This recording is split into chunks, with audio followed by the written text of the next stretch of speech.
A mysterious ruin in the heart of southern Africa, proclaimed by racist colonizers to be the work of an ancient white civilization, stripped by ignorance and prejudice of its priceless artifacts. Is it too late to unlock the secrets of Great Zimbabwe? I'm John Rhys Davis. Join me as we explore a city that is only now reclaiming its history. Next on Archaeology.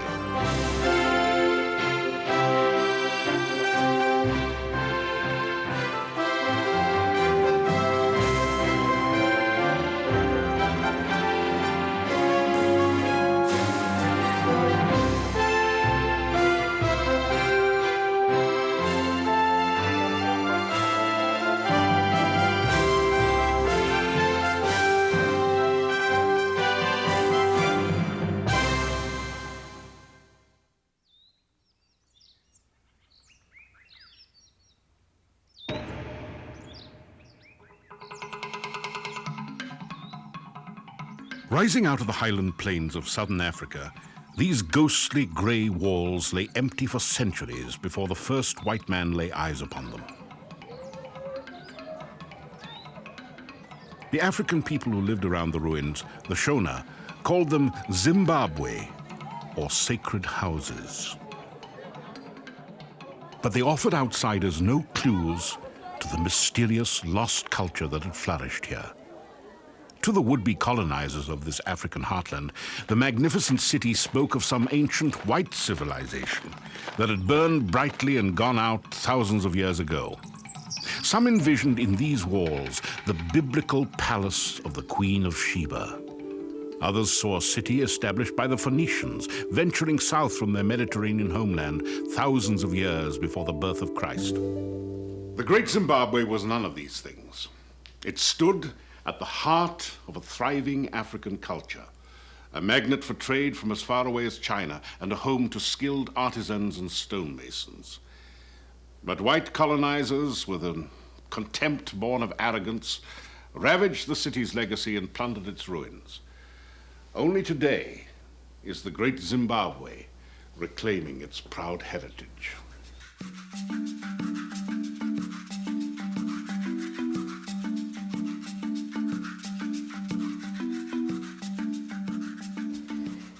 From a scientific standpoint, it is an object lesson. Great Zimbabwe is probably the most abused archaeological site in the world and has been subject to more clearly incorrect speculation and also physical destruction by colonialists working at the site early in this century.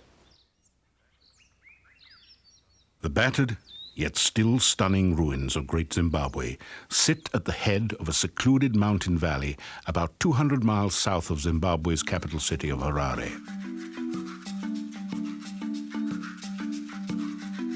Sprawling over some 1,800 acres, the dense maze of walls and towers fashioned from local granite are the largest stone constructions south of the Sahara Desert.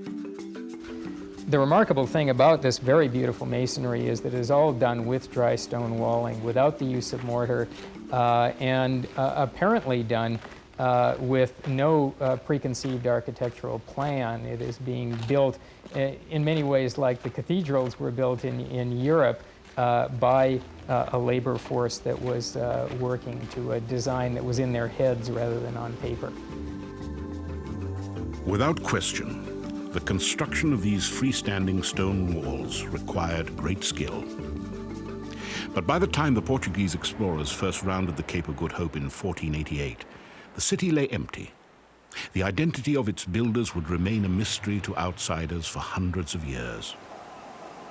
The Portuguese learned from Swahili traders of a fabulous abandoned city in the interior. These European Christians speculated that the rumors described the fabled capital of the Queen of Sheba, commissioned after her visit to Solomon.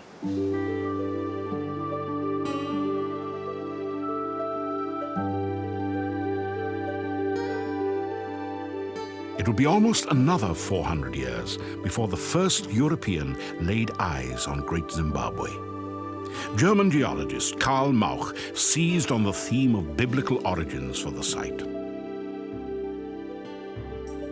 "I do not think I am far from wrong," he wrote, "if I suppose that the ruin on the hill is a copy of Solomon's temple on Mount Moriah, and the building on the plain a copy of the place where the Queen of Sheba lived during her visit to Solomon."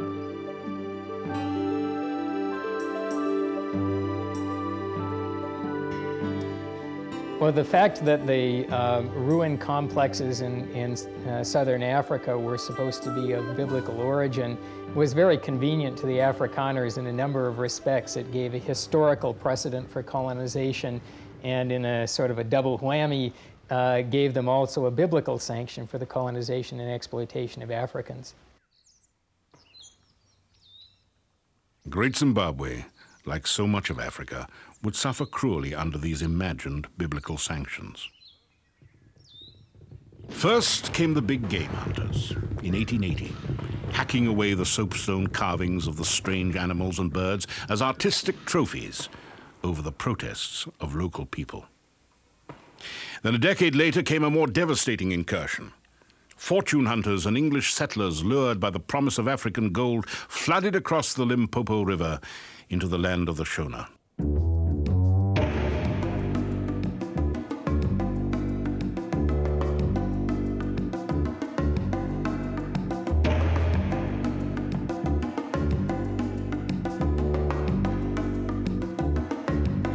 Cecil Rhodes, the driving force behind this colonization, was determined to prove the theory that the Great Zimbabwe had been the capital of an ancient Phoenician colony.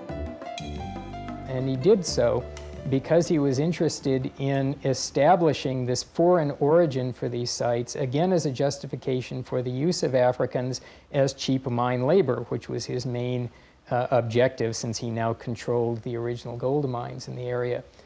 The interesting sidelight to this is that the African miners had been far too efficient, and the gold deposits in that area were largely exhausted by the time the whites got control of the area, and they were never really very profitable as a result. The Africans had basically beaten Rhodes to it by a few hundred years.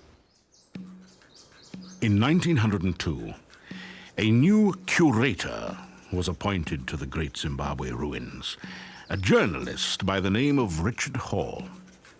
It was under Hall's direction that the ruins would suffer the most abuse under the guise of archaeology. He was specifically ordered not to excavate, but Hall had very blatantly racist attitudes. And he set out, and this is a direct quote from him, to remove the filth and decadence of Kaffir occupation from the site.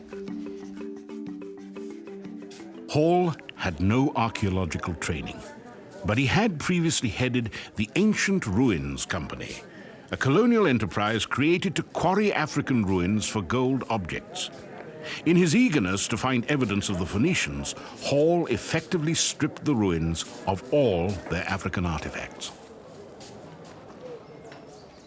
What he did then was to clear away the occupation debris from the entire interior of the great enclosure and much of what was left on the hill ruin, thus making it impossible to get precisely accurate archaeological dates for those sites. He did considerable damage to other ruins as well, removed many of the art objects, a number of which ended up in Cecil Rhodes' office as souvenirs, and did truly immeasurable damage to this archaeological site. You can see in this photograph the depth of the deposit that Hall removed. The tree in the center and that pillar of soil was the original ground level of the elliptical building when it was encountered by Europeans, and it appears to be almost 2 meters, 1.5 meters to 2 meters of stratified archaeological deposit, systematically removed and discarded. Belatedly, Hall's pillaging of the site raised an outcry in England. In 1906, for the first time, a qualified archaeologist set foot in the ruins of Great Zimbabwe. David Randall McIver, upon surveying the devastation of the ancient city, almost despaired. Despite the damage, McIver soon found irrefutable evidence of the true builders of the mighty walls. His work would touch off a bitter dispute and eventually an appalling cover-up by a colonial government that would last for another 75 years.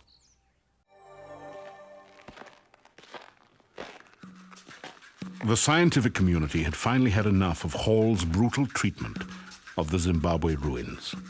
They demanded that he be replaced. So an unbiased professional archaeologist was sent in by the British Association for the Advancement of Science in 1906, a fellow by the name of David Randall McIver, who conducted brief excavations in what was left of archaeological deposits at the site, and came to the conclusion that they were entirely of African origin and medieval in date, and he even estimated the age for the elliptical building at somewhere in the 15th century due to his knowledge of the Chinese glassware found in the site. This was a very astute observation because later radiocarbon and structural analysis places those buildings very close to that date. McIver had spoken the unspeakable, suggesting that the despised native Africans were capable of an achievement on the scale of Great Zimbabwe. His conclusions were dismissed out of hand by Rhodesia's white government. So volatile were the passions unleashed by McIver's findings that it would be more than 2 decades before another qualified archaeologist was allowed onto the site. In 1929, Gertrude Caton Thompson investigated Great Zimbabwe, again at the request of the British Association. Her pioneering work in one of archaeology's first all-woman digs confirmed McIver's discoveries. Every object she found was of African origin and medieval date. In her own words, she soon tired of the Phoenicians. Local settlers, meanwhile, made plans for a golf course in the ruins. That contempt for archaeological truth would only intensify when Ian Smith's white government broke with the British Commonwealth and rejected demands for black majority rule. But Richard Hall's attempt to interpret Great Zimbabwe perhaps can be excused in the sense that this was a time when people really had a very, very sort of backward view about African civilization. What is surprising is that even during the UDI days, the days of Ian Smith, we find that Great Zimbabwe, that there is an attempt to try and discredit the connection between Great Zimbabwe and the Africans. In 1971, the head of Rhodesia's Antiquities Department resigned after receiving a secret directive from the breakaway white government. The directive prohibited any mention of the possibility of African origin in the official guidebook distributed to tourists at the ruins. It shows the mysterious elliptical building, the ghost of the Queen of Sheba, and an African bowing down and offering tribute to this foreign power. And this is precisely the colonialist myth that was perpetuated around Zimbabwe for nearly 75 years.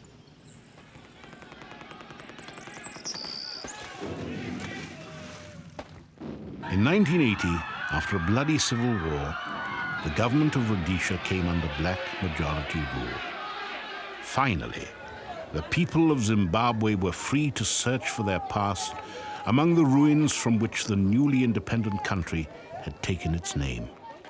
What is important is that now, for the first time in the last 10 to 15 years, a body of African students are beginning to learn archaeological techniques and apply their own understandings, their intimate understandings of African culture to African archaeological sites, not only in Zimbabwe, but in many of the surrounding countries. But the questions remained. How much of Zimbabwe's past could be reclaimed from the stripped ruins, and how much had been lost forever? The first people to settle at Great Zimbabwe were cattle farmers, who arrived in around AD 350. They were drawn by rich grazing land and a temperate climate free of the tsetse fly that plagued the cattle of the African lowlands with sleeping sickness. The reason why Great Zimbabwe became a very big urban center is mainly due to the wealth accumulated from cattle wealth. There is quite a lot of evidence to show that the people at Great Zimbabwe were keeping quite a lot of cattle, and this cattle was used initially for local trade, and the wealth from the local trade went on to fuel international trade with the East Coast. The people who would settle and exploit this rich region were ancestors of the present-day Shona people of Zimbabwe. They built mud and stick homes in and around their evolving stone walls. Pottery, the pottery which was made during the Zimbabwe period is the same as the pottery which is made by the Shona people today. So that gives us a direct evidence to show that it was built by the ancestors of the Shona. The site was first occupied around 1900 AD. This was when they were not building in stone. They started building in stone around 1100 AD. And from 1100 AD to about 1450 AD, the site was occupied, and it grew from a small village to a very big urban center. Pottery shards and beads dating to around 1100 testify to the city's rapid rise as a commercial center. By 1300, the Zimbabweans were trading their gold and ivory down the nearby Sabi River to the coast, exchanging them for beads and porcelain from as far away as China. And what you see here are examples of Arabic pottery. This is the decoration fused into the shed, and these are Arabic pottery ware with this one, which had a small piece of lettering, Arabic lettering, at one end, but it's not very visible now. And the rest you see are Chinese, which came in through trade.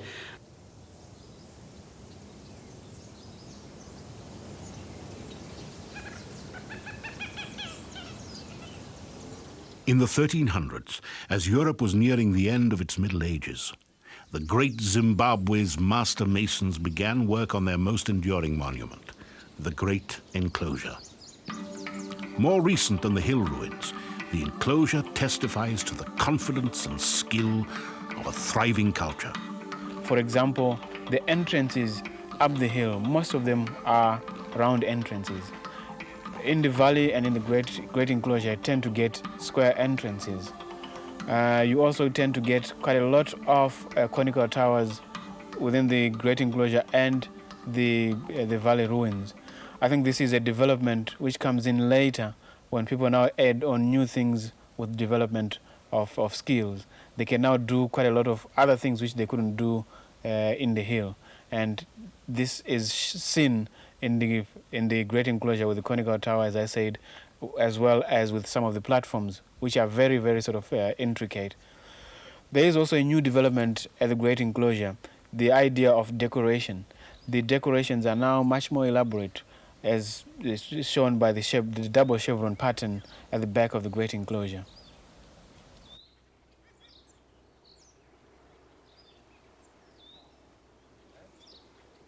"20,000 tourists now visit the Great Zimbabwe each year, eager to reclaim for themselves some of the city's rich heritage. Clambering among the ruins and scavenging for keepsakes, they are taking their toll on the ancient stone walls. The caretakers of the site have recently enlisted the help of modern technology to preserve the labor of long-dead masons. In the most fragile areas, each surface stone is marked and entered into a computer. When walls collapse, advanced architectural programs will plot their reconstruction.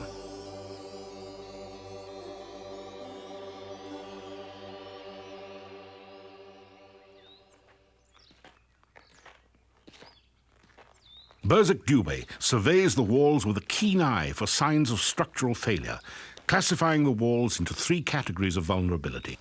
The walls that normally collapse are the P walls. Our walls are generally small walls and they normally don't give us problems. But P walls collapse most of the time because the bonding between adjacent blocks is not very good compared to the Q wall styles. Why Great Zimbabwe itself finally crumbled is still a mystery.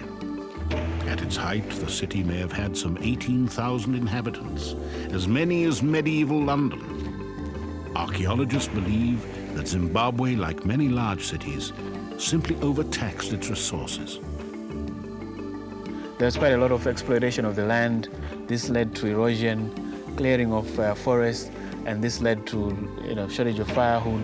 And again, with time, with the exploitation of the environment, this could no longer be supported, and hence it was abandoned. The truth Zimbabweans may have understood was the one expressed by the archaeologist Gertrude Caton Thompson in 1929, when she wrote that an African origin for the Zimbabwe ruins enriches, not impoverishes, our wonderment at their remarkable achievement. It cannot detract from their inherent majesty. Rising out of the heart of Africa, the great Zimbabwe is today a monument to a mighty African civilization that thrived while Europe languished. The city's ruin will forever bear the scars of ignorance and racism. But her true African origins and the greatness of her people can never again be denied.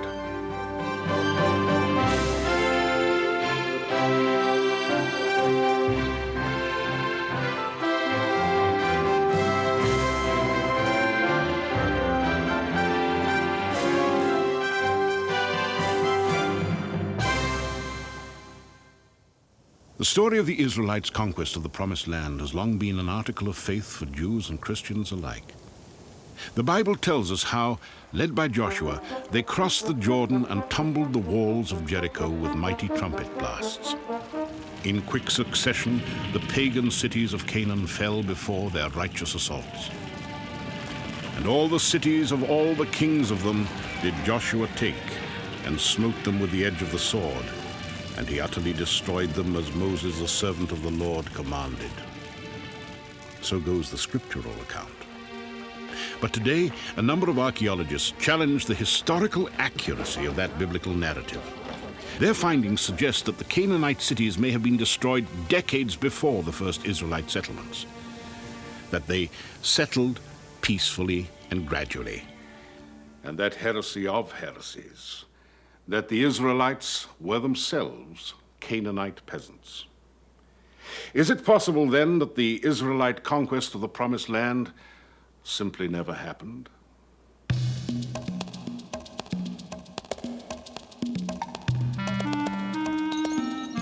When Jesus of Nazareth was spreading the gospel of the New Testament through the Holy Land, these ruins were already 1,000 years old. This is the kingdom of Hatzor, all that remains of a mighty empire that 2 millennia before the birth of Christ reigned in the Middle East. To the ancient world, it was known as the land of Canaan. But to the Hebrews of the Old Testament, it was the Promised Land. Hatzor has lured archaeologist Amnon Ben-Tor in search of clues to an age-old question, rather a series of questions. Who were the Israelites? Where did they come from? Did Joshua lead an army across the Jordan River to conquer Canaan, as the Bible says? I don't know if there was a Joshua, but I look to find the period described in Joshua. 11th century, 12th century. Somewhere here, this is where they are. These bricks here, that's Canaanite. These stones here, this is Israelite, but of the time of the monarchy. What's missing in here, that's Joshua, or the time of Joshua. Ben-Tor hopes that the answer may be found here, in the great Canaanite palace at Hatzor. This is Canaanite Hatzor, the head of all those kingdoms. There's no building like it anywhere in Hatzor, and I don't think in the entire country. It's really big. So, and it lies all under where we are standing. This is Canaanite, look there. This is Ahab, or the 9th century. Over there, that's Solomon, 10th century. Over there, 8th century, the period of the kings, okay? So Joshua, Judges, Kings. one on top of the other. The only one that is missing is in between. Israelites under Joshua, that's what we are looking for. Up there, those are the Golan Heights. Very controversial, no? Why? I thought we were talking about Joshua. But in Israel, the story of Joshua is never far from present-day controversy. The archaeology at Hatzor, within sight of those embattled heights, has political overtones in a country where historical claim to the land is a matter of war and peace. For it was here that Joshua and the Israelites finished their righteous conquest of the Holy Land, according to the Old Testament. They put to the sword all who were in it, utterly destroying them. There were none left that breathed, and he burned Hatzor with fire. Look how dark it is, how black it is. Look at all those fallen mud brick. This is the real end of Hatzor.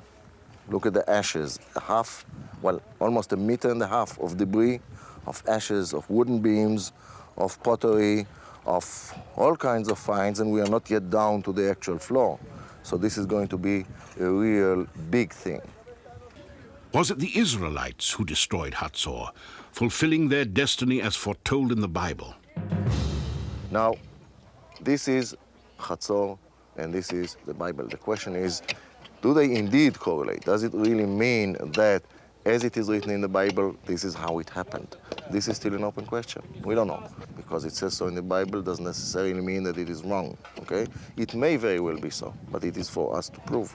It may very well be that somebody else destroyed Hatzor, and in the book of Joshua, or whoever wrote the book of Joshua, attributed the story to the Israelites. For now, the answer remains hidden in the rubble of Hatzor. Amnon ben Tor and his team are continuing their search for the missing chapter from the time of Joshua. Although their efforts are not always rewarded, today they have made a new find. So it's just like a little scarab. You see the head here, and the wings and everything. Nice, huh? Very nice. What year? Okay. This is about 8th century, something like this, 9th century. It's about 2,800 years old, maybe something like this. I don't know, we have to study it. Young. We have, very young, yesterday. We have to study it. It's the period of the kings of Israel. Yeah. This is the Israelites. That's the Israelites, no question. But post-Joshua, definitely. Unfortunately, not Joshua. So Moses commanded, so Joshua did. According to Scripture, the conquest of Canaan was the last act in a drama that began with the triumphant exodus of the Israelites from Egypt. Moses led the 12 tribes of Israel into the wilderness. When they came upon Mount Sinai, Moses went up to the mountain to receive the 10 Commandments.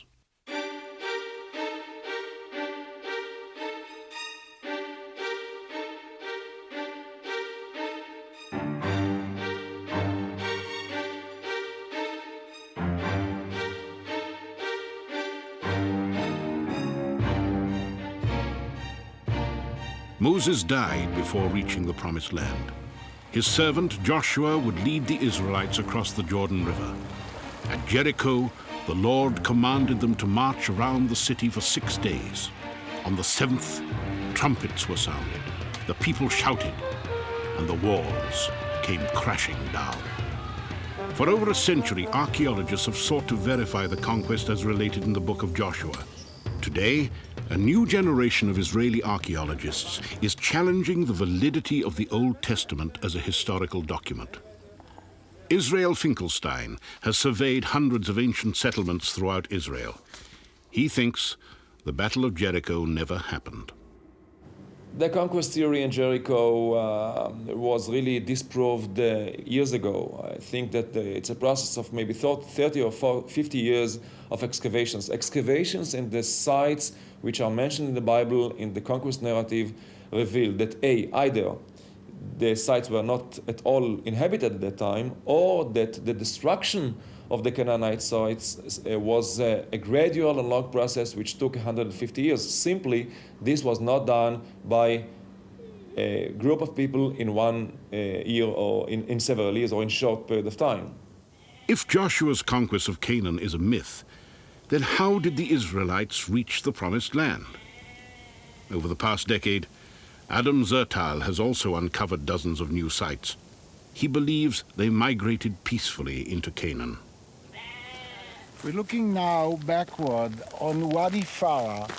I believe that along this road, the Israelites has entered from the Jordan that we can see on the opening and gradually entered and penetrated into the sedentary life, into the land of the promised land. Now we know that these Israelites were half nomads, and they moved gradually into sedentary, settled life. Zertal is convinced that the Israelites were originally nomads who came across the Jordan River and settled around Wadi Farah, the only perennial source of water in the region. Here they could live on the land and graze their flocks year-round. Eventually, they gave up their traditional nomadic tents for more permanent structures, like these crude mud huts unique to Wadi Farah. I think in a very firm way that they were foreigners who came from the other side of the Jordan. They were not Canaanites, since they were not directed from the Canaanite city-states to this land, but vice versa. Although Zertal has discarded the conquest theory in favor of his peaceful migration theory, he is equally passionate about a new discovery. We were digging here without understanding what it was. We didn't even dare to dream that we deal here with Joshua's altar. He believes he has found the altar built by Joshua at Mount Ebal after the Israelites reached the Promised Land. That was a moment I'll never forget until the last day of my life.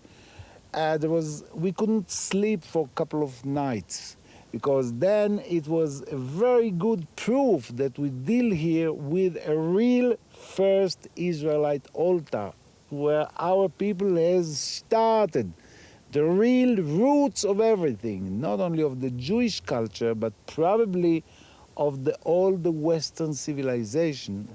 I still can remember this enthusiasm and this excitement, I think, never to be repeated in my lifetime. However, not everyone agrees with Zertal. Well, Mount Ebal may be a cult site, but the altar, as far as I'm concerned, is Zertal's sheer imagination. Israel Finkelstein has proposed yet another new theory for the origin of the Israelites. Convinced that they were not immigrants, Finkelstein argues that many were probably Canaanites, as were their fathers and their fathers before them. I think that the Israelites were probably local people who were probably sedentary people in the middle of the second millennium. Then there was a collapse of the urban culture, there was a process of nomadization, and after a few centuries, re-sedentarization. They were, in a way, they were Canaanites because they lived in Canaan of the second millennium BC. And for Amihai Mazar, clues that the Israelites emerged from Canaan sometimes come from unsuspected sources. This little bronze bull was found by me in a kibbutz antiquities collection. It was found by a soldier training in the northern Samaria mountains, not far from Shechem, north of Shechem, biblical Shechem. It was found on a remote mountain, and I was shown the place exactly where it was found. We excavated there, and we could date it to this time, the 12th century BC, the period of the Israelite settlement. And we believe that the place where this bull was found was a high place. That means it was a sanctuary, an open-air sanctuary, utilized by those Israelites in the early phase of their settlement there.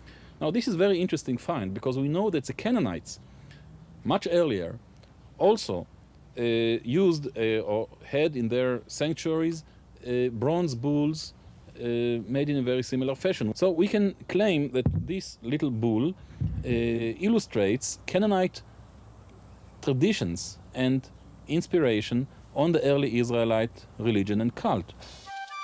If the Israelites were Canaanites all along, when did they emerge as a unified people with a cultural identity? You cannot just ask who are the Israelites, because you must also be specific about a time in history. Under Joshua, or in the period described in the book of Joshua, did they know that they were Israelites? We don't know. We don't have enough historical evidence for this. But obviously many people who joined in this new force were local or were from here, and it was a mixture of people, you see. Whether or not they identify themselves as Israelites, this mixture of people was somehow different.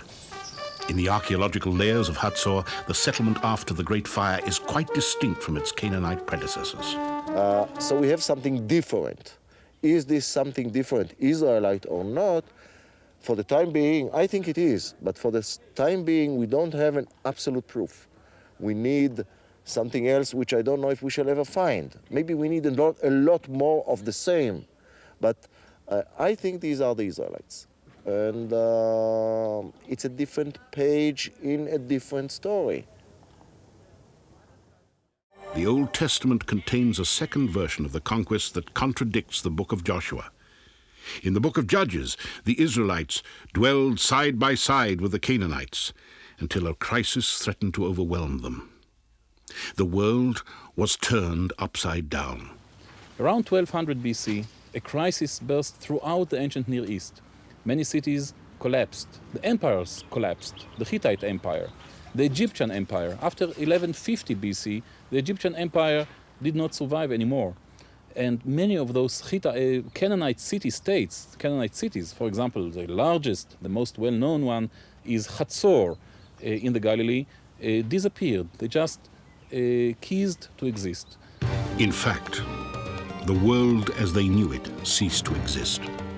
A golden age of trade and prosperity had linked Canaan to the empires of the Mediterranean and the Aegean. When they collapsed, the social, economic, and political fabric of the Canaanite city-states collapsed with them. Today, most archaeologists agree that against this backdrop of turmoil and unrest, small groups of shepherds and herders, now politically independent and economically self-reliant, wandered into the isolated hills of Canaan to begin a new life. Out of their experience slowly emerged a new culture and a new identity. In time, they would become known as the Israelites. Does this new theory, based on decades of archaeological research, mean the Bible is wrong? Does it diminish the legend that has sustained Israel for centuries? Perhaps it puts it in perspective. We have to understand that the Bible is not a source for describing the origin of Israel, for the simple reason that the biblical narrative was compiled at least, or even written in Jerusalem in the 7th century BC. And in many ways it reflects the ideas, the ideology, the economic affairs, the political affairs of the people of Jerusalem in the 7th century, which means 5 centuries after the supposed events took place. It's a question of how you look on the Bible. There are many points of view on the Bible. Of course, fundamentalists, both Christians and Orthodox Jews, believe in the Bible as the Word of God, and they accept its history as the true history. On the other hand, we have ultra-critical scholars, starting in the late 19th century and up to our own days, who claim that much of the biblical narrative is just literary fiction. Archaeology is not here to prove or disprove the Bible. I mean, the Bible, as a book written in divine inspiration, needs no proof. Professor Avram Beran is a veteran archaeologist who began excavating in Israel before it became a state. He now teaches biblical archaeology at Hebrew Union College in Jerusalem. Take Jericho. How many articles and books have been written? Did the walls of Jericho came falling down? Now, I don't know if it really matters. There must have been some kind of a historical element in the story, but we don't know which of the layers of occupation of Jericho can be ascribed to it. We don't know when it took place exactly. But to me, the myth of Jericho, if you like, has sustained the Israelites and the Jewish people for thousands of years. But for Adam Zertal, each chapter and verse of the Old Testament is incontestably etched in these stones. The debate cannot be whether the Israelites were Israelites, because the Israelite entity here is quite clear by, as I said, the similarity with the Bible and the later Jewish temple in Jerusalem. In the Holy Land, biblical archaeology often reflects modern longings as much as ancient truths. How does archaeology, how does material culture relate to the biblical narratives? And here, this is a question of what's important. You cannot answer it in general. You have to say, for whom? There are some people who need, for one reason or another, to have 100% correlation between archaeology and the biblical narrative in order to prove or to give them confidence or to give them a sense of identity, to give them roots in history. For a dozen different reasons, people need to have 100% correlation. Others, I'd say, like me, I don't need 100% correlation. I don't need to read a chapter in the Bible and then run to the field and see, can I find something which relates to this or not? My identity as an Israeli, I don't think it has anything to do with one theory or another in the book of Joshua. For some it is important, for others it's not. And in the larger perspective, archaeology perhaps serves the needs of a nation over time. When I was brought up 30 years ago in the education system in Israel, I was brought up on the narrative of the conquest of Canaan and destroying the local people and so on. And I'm not sure that this is the way that we have to look at things today. It's important for us, I think, in Israel, for the way that we shape our culture and our identity today, in the sense that it teaches us, I think, to find a way to live with our neighbors. In the present-day turmoil of the Middle East, archaeology has shed new light on this ancient landscape. Far from shattering a myth, it has enriched an epic tale of struggle and survival that continues to rock the political landscape of Israel today. In an earlier time, the suggestion that the Israelites were themselves Canaanites would have earned its author a public stoning. Yet in the timeless interplay of science and religion, one era's heresy is often another's article of faith. Perhaps tomorrow, the idea of the Israelites as Canaanites will be no more earth-shaking than the theory of evolution. Well, here we have maybe an unholy trinity. Okay? There's archaeology, there is Bible, there is politics.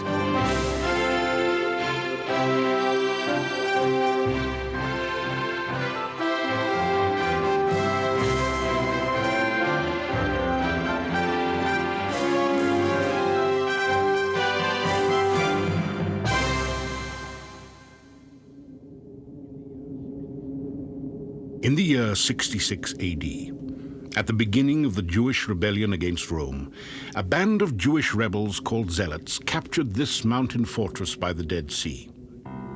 Here at Masada, 960 defenders, including women and children, held some 15,000 Roman soldiers at bay for almost 2 years.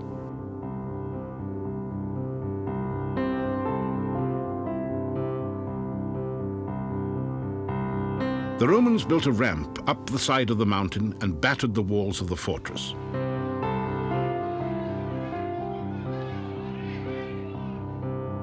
According to the Jewish historian Josephus Flavius, who was in the employ of the Romans, the Zealots made a desperate decision: to kill themselves rather than be delivered into the hands of their enemies as slaves.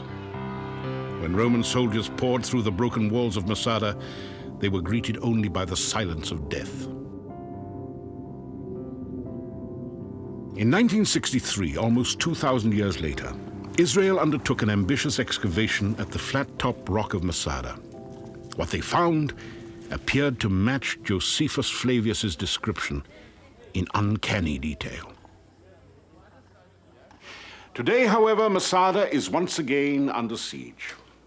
Some scholars question the story of the Zealots' last desperate hours, where they ask, are the bodies of the 900?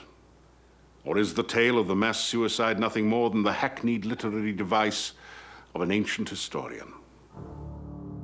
In fact, did it happen at all?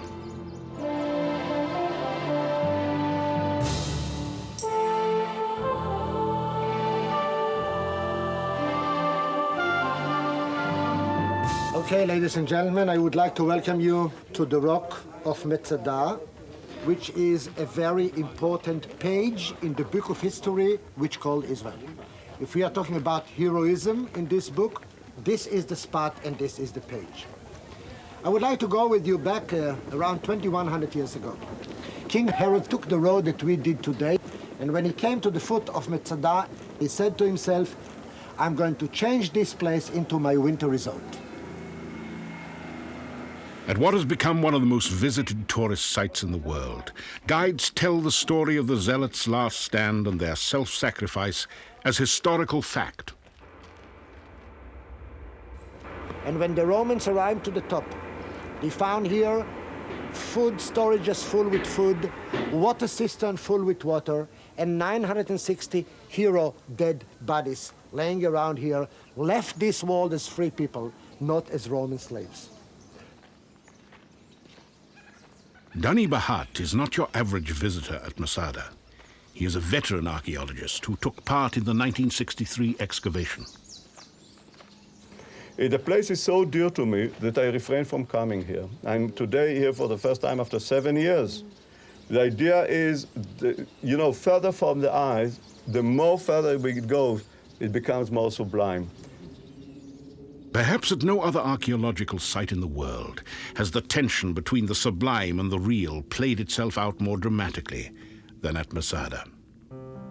Here, in an unprecedented fusion of myth and archaeology, the story of Masada took on a life of its own, a life that had to do more with modern-day Israel than the siege of 2,000 years ago.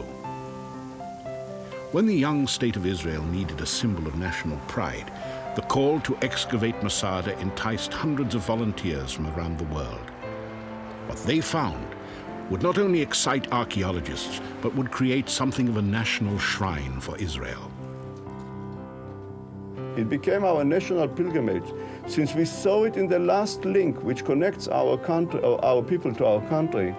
And we, of course, wanted to renew that link. We went every year on a pilgrimage, all the youth movements, and everyone used to come to Masada. In October 1963, the stronghold was laid open down to the foundations, this time by the archaeologists. A giant mission of exploration supported by volunteers from 29 different countries, headed by Professor Yigal Yadin. Yadin, former head of the Israeli Defense Forces and the most celebrated archaeologist in Israel, orchestrated the enormous undertaking at Masada. He had a mission which had worldwide attention. Well, for a long time we have been the people of the book living in the land of the book. Then for 2,000 years we have been the people of the book without the land. Now, for the first time after 2,000 years, we are again living in the land of the book. My aim is, I would say, to live again as the people of the book in the land of the book. They began their assault on the mountain in the scorching desert in 1963. The excavation became, next to the tomb of Tutankhamun, one of the most publicized digs of the 20th century. It was a very exciting time for young Israeli archaeologists like Gideon Förster.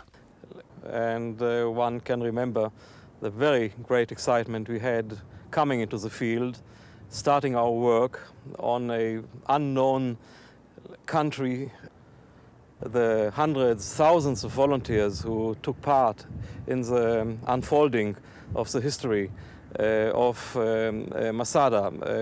This was a site that was actually some kind of a national site. It was a national hope by everyone to be able to work on this site, which was very difficult to excavate because of it's so far away from any other center.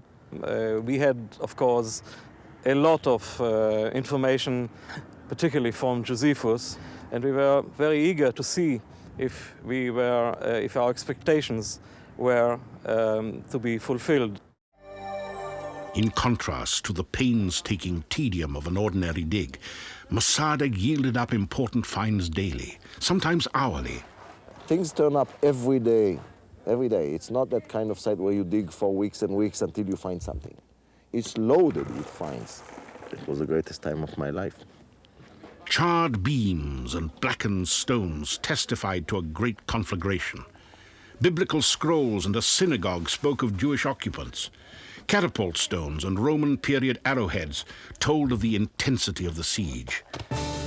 But it was the human remains that spoke most poignantly to the archaeologists. Amnon Ben Tor remembers. And I think one of the most exciting days of my life, not just professional life, but in general, was when I was working in the northern palace of Masada and digging in the little bath of the northern palace. Under meters of ashes and collapsed debris, we uncovered the remains of 3 people, man, woman, and a youngster. The clothes, the sandals, the hair, the blood on the stairs, well, it was not red, but brown or black. Here are the people who perished on the last night of Masada. And you can actually, you do actually touch them. And I don't think that there can be many moments in one's life that are more exciting than this. It was really exciting.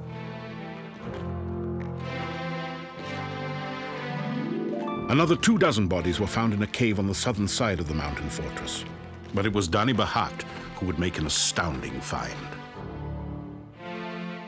A few yards from here away, that affairs which I found with my own hands, the 11 shards, which bear names, amongst them one who was the commander of Masada, Ben Yair.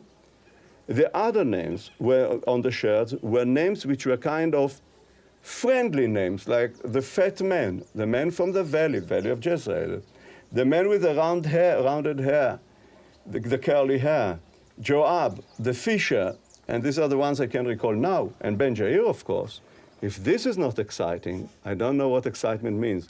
But you suddenly feel that you have abridged those 2,000 years and you are making a continuity. And this is the appeal of Masada.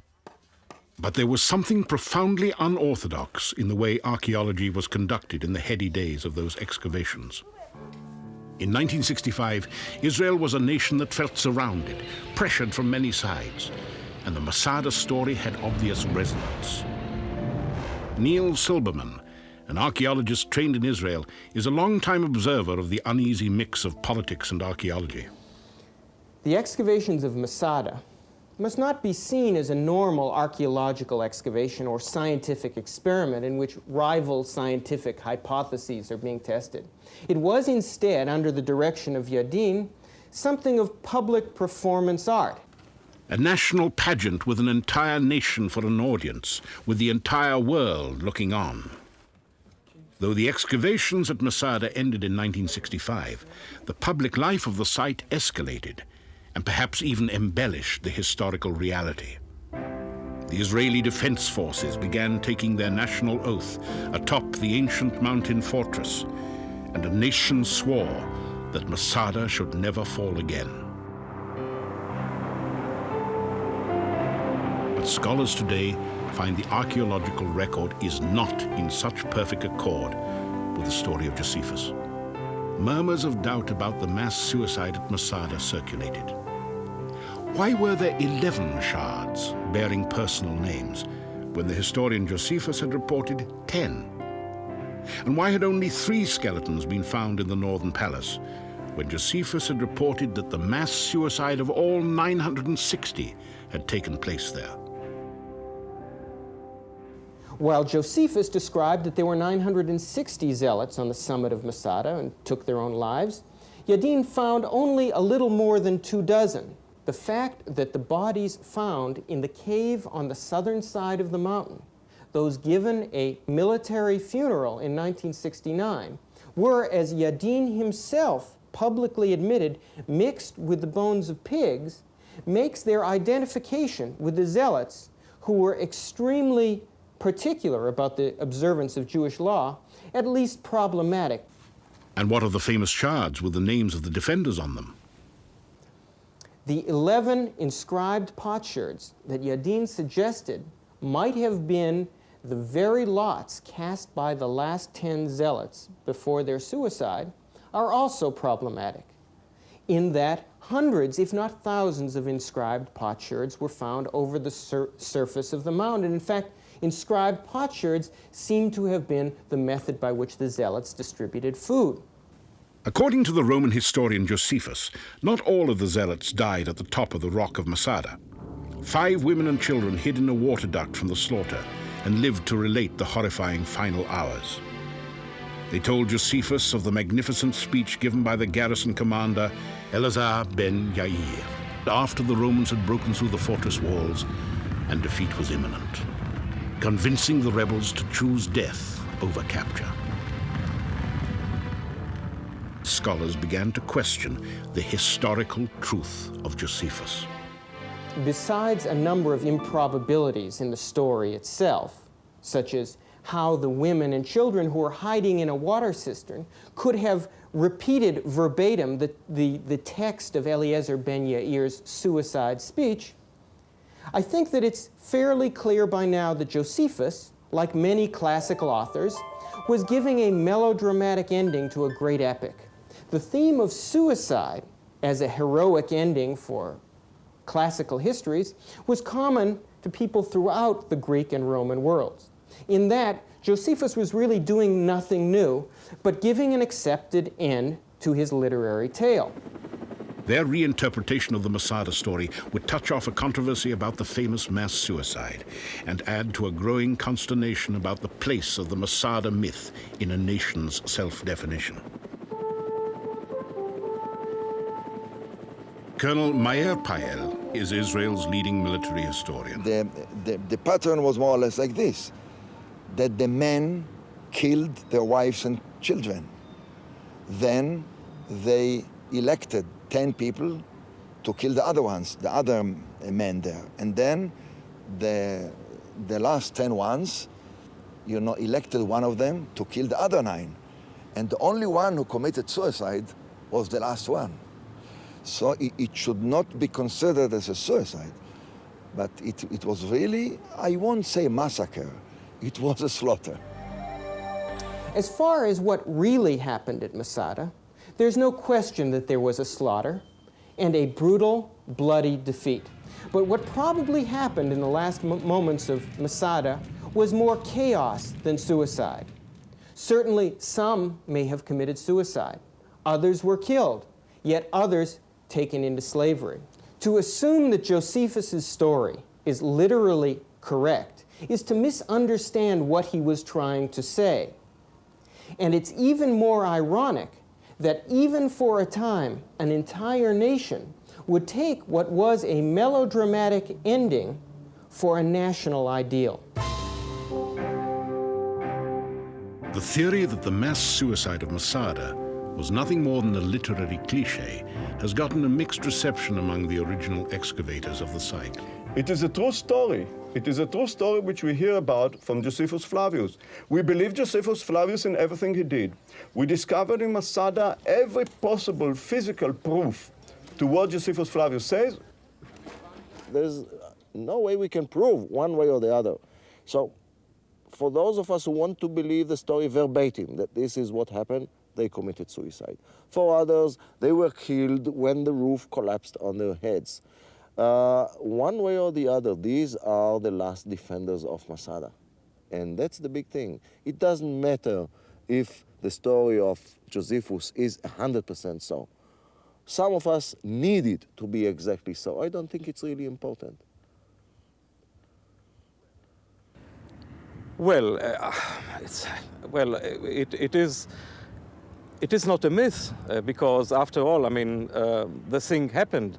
The question is, what was the significance for the history of this country, for the people of Israel? Every archaeologist is, in a sense, a myth maker, contributing by his discoveries to the creation of a shared national story of the past. This is where myth gets fused with politics. But Neil Silberman thinks that the world of archaeology is never immune to the power of political myth.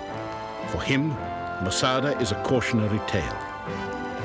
I think the danger of a huge project like Masada, so focused in, so entirely devoted in the public mind to a single historical incident, is that archaeologists can lose control of its political significance to politicians and other leaders who have very different agendas and different objectives to use the past. And for some, Even the act of suicide is inappropriate as a symbol of national pride. And according to Jewish tradition, usually we would prefer life to death, even if you are doomed to be a slave. You fight if there is no choice. If you stand with your back to the wall, you fight until you fight for whatever it is you believe in, and if you need to die, you die. But this is not an ideal, to die for one's country. The ideal is to live for one's country. Cheryl Spivak came from California to find she had a different feeling about the story of Masada once she walked in these ruins. There's, to my mind, a prevailing sense of sadness here, of loss. People killing their children bothered me a great deal. Masada, in some ways, is a sign of failure, of giving up, of bowing to the inevitable catastrophes that happen in life and giving in to them. I thought once that Masada should be developed as a myth in order to, create bravery within our forces. But now, following the Six-Day War, I think that Masada is obsolete. Colonel Meyer Payel, in charge of training young army recruits at the time, has gone through something of a change of heart about the use of Masada for national purposes. Let's put it this way. Our educational and political authorities, maybe even military authorities, they use it for two different sakes. The first one is to try to educate the army to be brave and fight till the death, etc. Basically, which I don't accept because I don't consider this a real, symptom of bravery. And the other intention is to demonstrate to the Jewish people in Israel I would say, the negative outcome of a disaster, of a total disaster, out of which we should learn what should we do in order to avoid another Masada.